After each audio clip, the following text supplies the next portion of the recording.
In this video, we present a technique for rendering non-heightfield surface details on triangle meshes. Unlike current methods such as displacement mapping, our method allows for non-heightfield geometry and accurate silhouette generation. We accomplish this by locally rendering a distance field on top of the triangle mesh.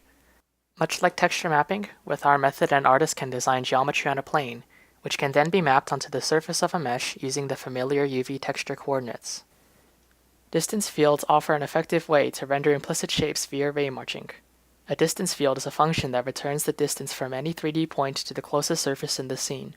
To render the distance field, we cast a ray and query the distance field at the ray's current location. We continually march the t-value for that ray forward by the distance returned. The distance field guarantees that we do not jump past the surface. Our method works as follows. First, we extrude every 2D triangle in the mesh to a 3D volume, or shell, by duplicating every vertex and moving it along its vertex normal. Within each shell, we define local shell coordinates by adding an h, or height component, to the standard UV coordinates. By transforming the 3D shell in world space into its local UVH coordinates, we can map the original distance field function onto the mesh's surface. This is similar to how texture mapping maps a triangle onto the subset of the 2D plane containing the texture. We use the GPU to rasterize these shells, which quickly solves for each ray's entry into shell space.